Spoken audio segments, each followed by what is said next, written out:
Merci. Parlementaire de Bougnon, Chassa, à la permanence, il y a UDPS.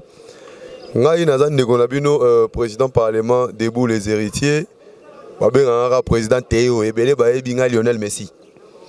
Donc, Tobandai Koye Bisabino Mboka Oyo Touti Wapi, Tokomi Wapi, Petozo Kende Wapi, combattant.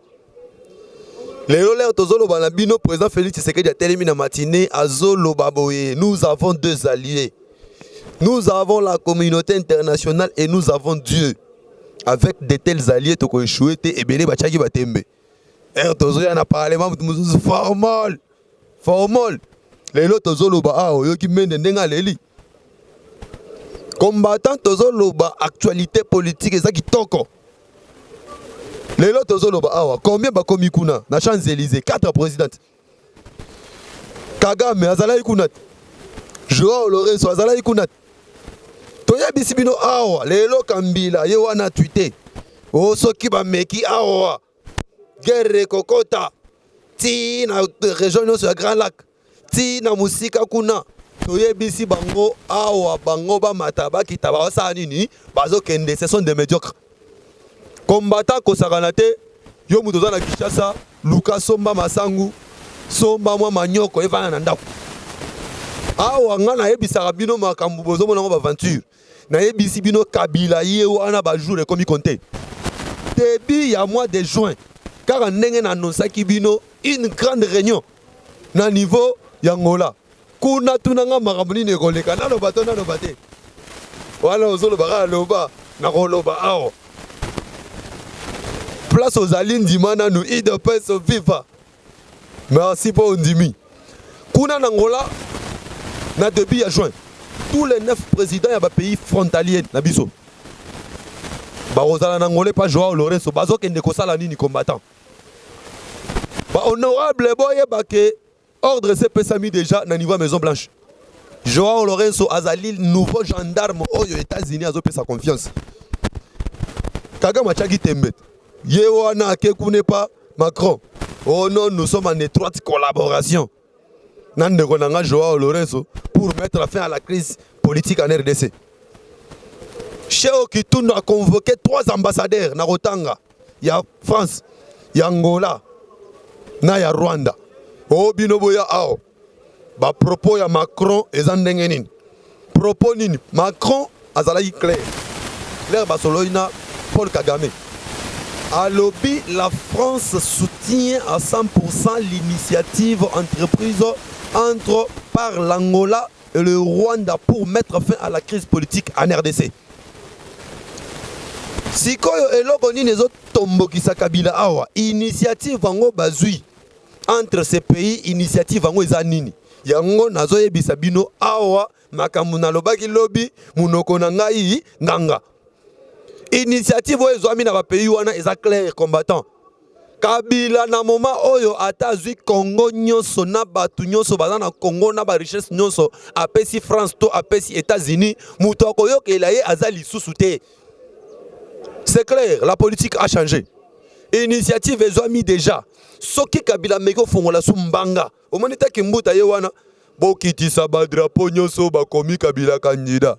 Si bakitisi yango na ville mobimba tina bakatanga kuna bakitisi soki Kabila meki suko loba o non to mutuna ya loba geno Kabila kozala azalaka kozala ndenge shadari afongola imbanga kuna na Équateur soka meki lisusu bokoyoka mambo eza wana basango balobi po date eza na koloba date na suka oyeba makambo ekofunga mandeni basango balobi to sepeli pona ba grands axes ya élection eza respecté souci nabiso ezali le 23 décembre Yambula Oyo élection et Salema mais sans Joseph Kabila si ko combattant awa makameza ndeni makameza très clair pour nanini parce que le 23 juin Oyo tozo banda plutôt le 23 juin il faut ba dépôt ya candidature pour une élection provinciale il fait Salema ngasko sengo na nga yango wana le 25 juillet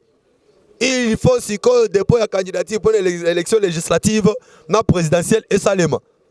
Si qu'on yeba awa makambo yo to uti wapi to komi wapi pe tozo kende wapi. UDPS France. Merci. Coup de chapeau à un nouveau président élu. Il y a UDPS Félix Tshisekedi. Moi, je suis Otobenga Avima, bouh. Pendant que y a Ottawa, Joao Lorenzo a quitté la France. Tu comprends, il était président fédéral. Il y a UDPS France. Coup de chapeau, mon vieux. Tu as une délégation d'une ambassade à Angola, à niveau de France.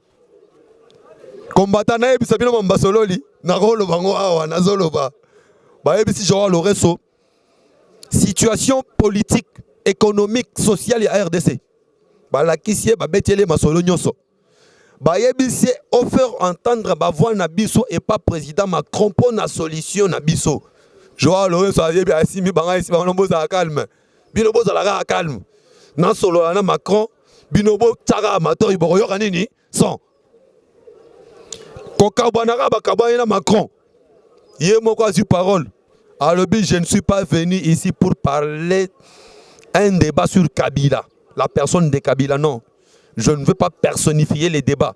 Nous sommes venus pour parler élection en RDC au plus tard le 23 décembre 2018. Oyoka skobo rabakisi nasuka. Combattant au fungola mato oyoka. Bon, on dit nazo bakisi nasuka. Élection auquel Joseph Kabila ne se présentera pas. Awa Kabila Lengi. Naba Mende. Oh non, nous sommes prêts. Nous avons des armes. Et là, comme nous combattants, ça va bien. Bagay Nzela, oh, eboma ba Lumumba, eboma ba Mobutu, eboma ba Kadhafi, eboma ba Laurent Désiré Kabila. Nzela wana Nzela nini Nzela Russie. Awa Kabila zo samba la tête. Bakazo nzela Russie bakota susu. Russie aye ono na opesa tala. Kabila tozo ebisa bango Russie aozwa ne mbongo bo opesa pona minduki. Bozwa na bino minduki. Ak ses amis baleta la po obunda na bango bia luka base arrière. Siko Kabila confiance ezala na base arrière wapi na est. Po aye ba iga Rwanda ko sécuriser ngai. So Trump a pression. Trump a pression Rwanda le bino. Moi et Joao Lorenzo, nous avons des liens très étroits. Awa crise ak ses amis balé et aussi la nengenine et ko uta kuna na Rwanda et uti awa na est Angola Rwanda bakoti Kabila aluka nzela ya okimela Gambie de eza awa tozo ebisabe ba mende na ba shadari kuna ya di ame mameleka kana loba nzela na loba kuna ya di ame batindele 3 avions ba ebiso avion moko biloko na yo avion moko famille na yo avion moko yo moko mutu Mende ya kuna na Gambie ayeno ngape na kota avion ba ebise non ba avion misatu oyo ezaka pona président d'ailleurs kuti na avion na ye bazokota na président ya Union Africaine wana ezalaki Alpha Condé nde bakotaka ba ministre ya kuna batikala lelo tozoloba bao bazokanga bao bazosamba tozo ebisa ba mende le rango moyen pe ya ko rebondir Real soutien et si to baye bino mais nazo lingana lo ba pona 4 présidents o ba otso koma lelo na Champs-Élysées. On comprend que Makamia RDC est à sous-bapantirité.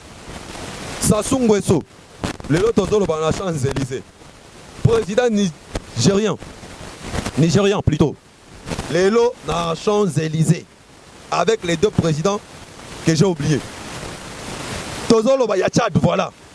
Il y a Tchad à Zapekuna. Tozolo combattant, bangonyo sobake ponanine. Parce que ce qu'on a dit message Yandeko Herman Cohen Boyebi un monsieur Afrique, donc ancien monsieur Afrique. Alors clairement les États-Unis ne vont pas intervenir militairement en RDC. Mais il y aura une intervention militaire seulement. C'est le pays voisin qui va faire cette intervention militaire. Ah, vous comprenez que tout n'y a pas journaliste, il y a pas radio. Tout n'y a lobby, mais si comme pays voisin on va faire l'intervention de Nabino. J'ai parlé avec pas mal de chefs d'État de la région, de la sous-région de Grand Lac. La plupart sont tous pour le départ des Kabila. So Kabila, dans un moment, à comprendre que biso i de pas siko ao. Maramunenge zo bongaboe. Yambalo mama musée zate. Donc biso i de pas na kata masolo. Ko uti ko collecter et belambongo na habité so combien milliards pour et belé to collecter. Par partir à Canada, billet ba $1000 ba 500. Toye na Montréal, to collecter mbongo. Awa to kiti na Ottawa, to collecter mbongo. Donc d'ici les 3, les 4, le 5, si tout va bien, sauf changement à la dernière minute, le président Azo quitte en terrain. Et Azo quitte en terrain, Azo a un trophée. Mais pour la rechuter, pour la rechuter, vous voyez bien qu'il y a un parlement à la télévision, mais on a un parlement à la 10e rue, donc équipe nationale. Pour la rechuter, Nazo est combattant. Il y a une date. Il y a une date. Et ça n'a pas poche à Moutoumoko. Date où on a une poche à Cardinal Mosengo. Et où déjà dans celle-ci après conclave na bango. Bah si la date est là, albino bino boza calme. Date où bopé sangana na poche. Pour intervention militaire et quand ta place biso peuple congolais topani na banda goûter. Non. Ya ngoyo congolais place oza na kin ongisa masangu na manyoko. Et pas nanda kuma biscuit mwanguba. Pour to kofanda ka 4-5 jours na awa na Kishasa. To mona libanda te. Er biso ba parlementaire de butu banda ikolo ba bazo ba tabilo baloba. Bachibala bazo se permettre d'ailleurs na rôle ekate sans que na beta masolo ya koili sumoko wana Chibala oh nga hier to sala ki de pes na Tshisekedi Chibala yo do cracher sur mémoire ya Tshisekedi yo sala yi de pes bon to za to yebi ba 13 parlementaire na ba combo yango na tchela ki na Facebook na tchelo ba photo na ba Facebook o yebi sanga combo no parmi les 13 parlementaires Chibala za calme ko o retourna te ba kalonzo ba kenda to s'en charger na yo kuto za puku ano puku to ta no kabila zo kende to tala yo place au kimela date za na poche ya Cardinal Mosengo kala mingi te celle message zo banda opération 50-50 yo kanisa ke sili et comme 70 tam so comme 80-50 donc net to za boye une fois message ya celle-ci pesami parce que la date ya celle-ci et kozala coïncidence na date ya Sadek. Mam nazoloba oyo nalobaka makamuto lobaki lobi munoko na biso nganga o na oloba na lobaki yango bato bandimaki te lelo France aye clairement alobi ke Kabila ndenga za wana soka keite aye bake minduki za ba obengane ye wana kimi na Russie nzoka nzela Russie nzela liwa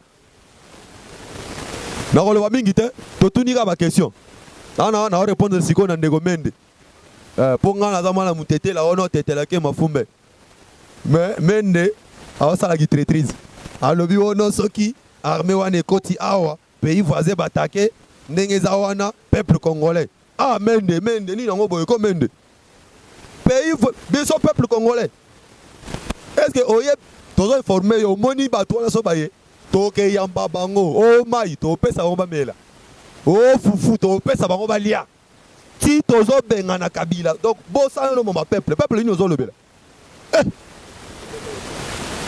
oh notre armée mende obosani ke kala mingi te ba uto wele na kuna na kan Congolais inda ki mende mende yango yo pa na planète nini biso za parlementaire debout tolobaka biso na eu de peste tolobaka soko monindo ki belela ba uto buna na kan kokolo mima sa senge beta kuna pona baba neni ba mongo na bango ya le 17 na ba loso ba pesaki ba na mura bo pesi bango bele ba FARDC na biso baza ba congolais bo pesi bango le roté ba si na bango ba tomboki elo zolo ba armée bino ba na armée na la kilo ba photo na Facebook o ba tonga ba botini wana armée